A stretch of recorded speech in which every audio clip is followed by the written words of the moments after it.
Olá, saudações filosóficas. Aqui mais um programa do canal Coruja Filosófica. O programa de hoje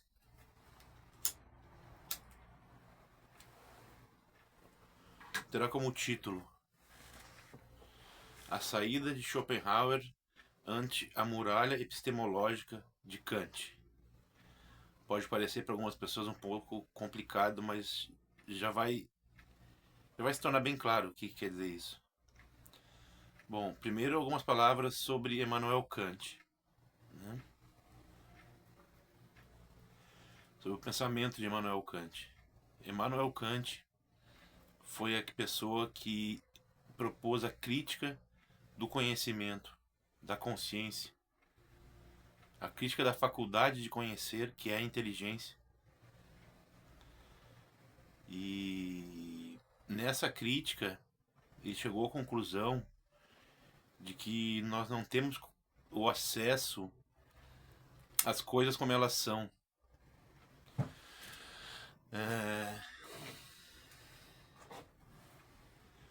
Nós conhecemos o mundo apenas como uma representação que nós criamos de algo que realmente é, mas que nós não temos acesso. Então, para ficar mais claro isso, eu proponho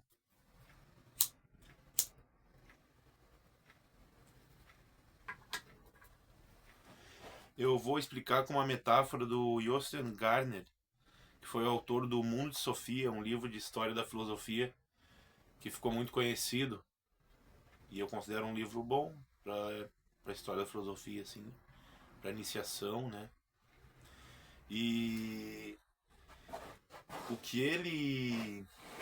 que a comparação que ele faz é com um óculos de lente colorida, digamos um óculos de lente vermelha, né? Então, a realidade como ela existe é um objeto que essa lente está captando. De fato, existe um objeto que está sendo captado. Não é aquele idealismo que é tudo ideia, tudo, né? Existe um sendo captado. Por outro lado, nós não temos como separar essa característica cromática do vermelho do objeto. Então acaba que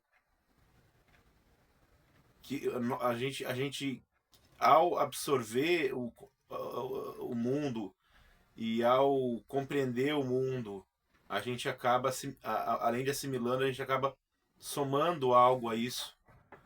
E essa é a nossa representação do mundo. Então, o problema que se apresenta aqui é entre a representação, né? Essa coisa que a gente está representando, que não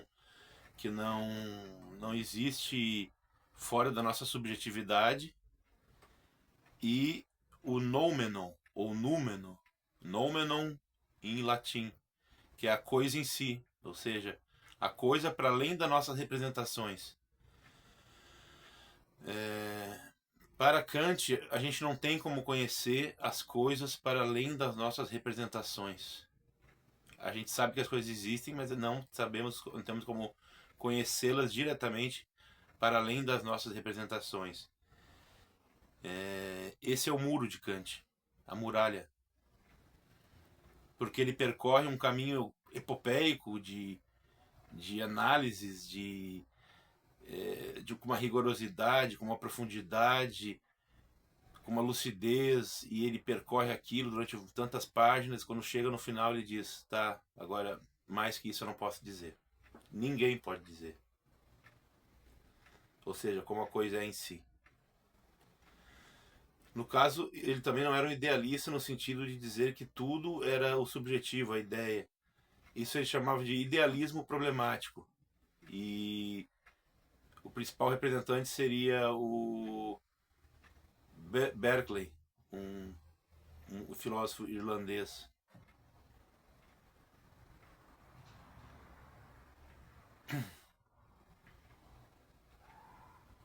Então,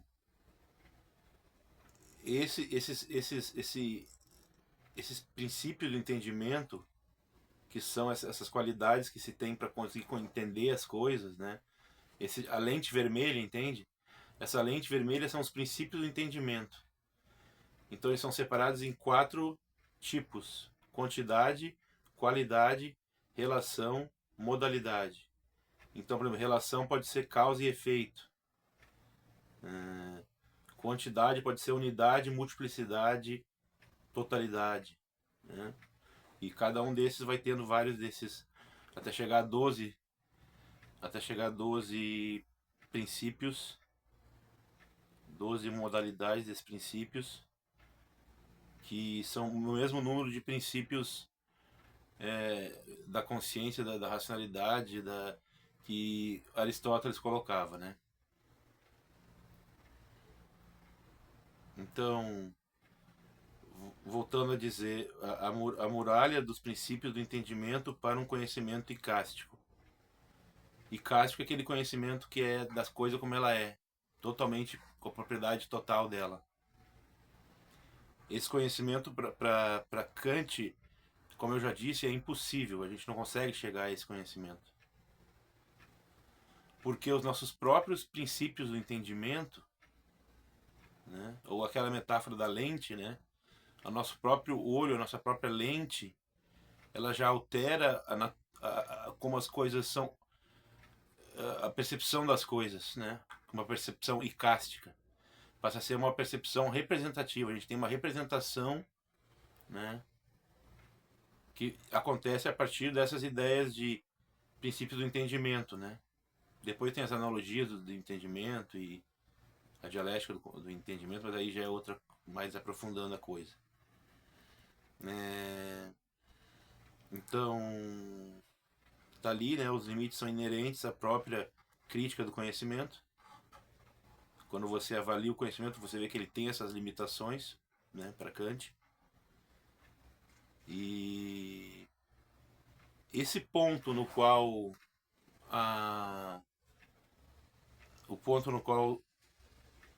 se torna inviável conhecer a coisa em si, esse é o ponto do qual parte toda a filosofia clássica alemã. Hegel, Fichte, Schelling e outros mais partem disso. E aí vem a questão, a saída do idealismo alemão.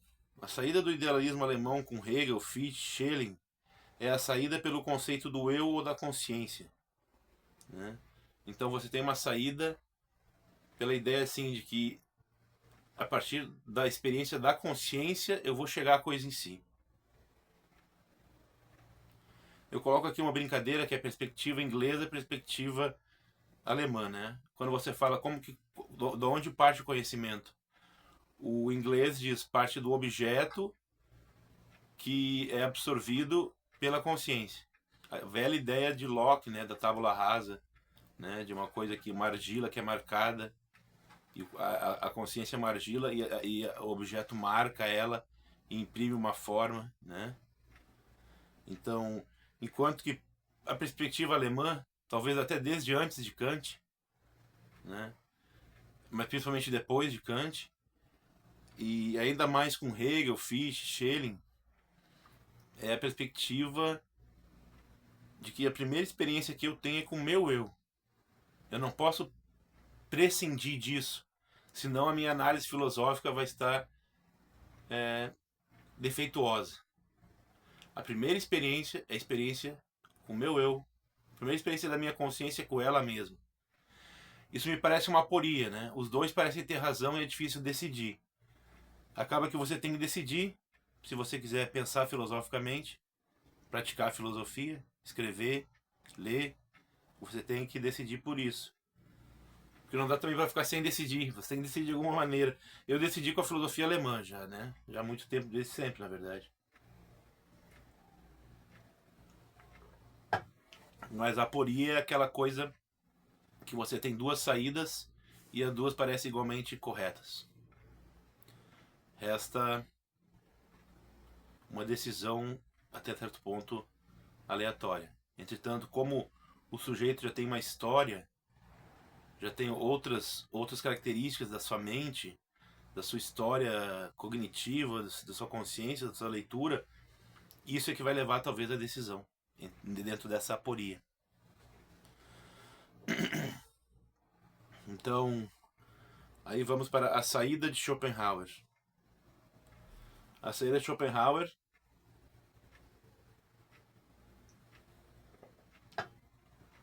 que era o que mais venerava Kant, o que mais foi influenciado por Kant dentre todos os filósofos.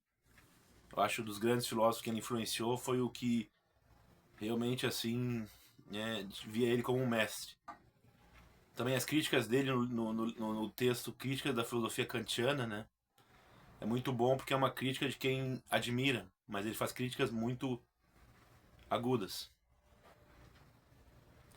Então, o que Schopenhauer vê, né? Ele vê que Kant está dizendo que quando nós aplicamos a nossa consciência, nós vemos tudo como uma representação. Então, nesse sentido, bastaria que eu suspendesse essa atividade da consciência e observasse quais são as atividades que eu tenho a partir da ausência da consciência. Atividades orgânicas, atividades da vontade, do desejo, né? Então são essa questão, a vontade, como ele coloca, mas que a gente pode pensar também a questão do desejo, a questão das sensações orgânicas, de várias coisas. Isso é a coisa em si, a vontade, aquele impulso que a gente chama vontade. A vontade que está em toda a natureza, ele aponta então, em vários graus, está difusa, né? A vontade que vem, ele aponta como vontade até questões assim de seres, talvez seres, tanto seres animais quanto até a próprio cosmo, né? Nos seus choques, nas suas explosões também, de alguma maneira existe ali, em tudo existe essa vontade, né? Tudo que é vivo e talvez em tudo que exista. Então, só que a questão é que a pessoa, eu falando assim, vocês que nem não conhecem Schopenhauer vai achar que ele está falando de uma maneira assim, como tudo é voluptuoso, como tudo é forte, mas na realidade a filosofia dele diz que a vontade conduz ao sofrimento. Já é um outro momento agora que eu estou falando da filosofia dele. Aquele momento que eu falei sobre como que ele saiu, como que ele achou a saída para a questão kantiana, né? A saída pela própria a abstenção da consciência, né? Então, agora estamos falando sobre uma outra parte que é a parte moral, que diz que todo o desejo ele vai levar ao sofrimento.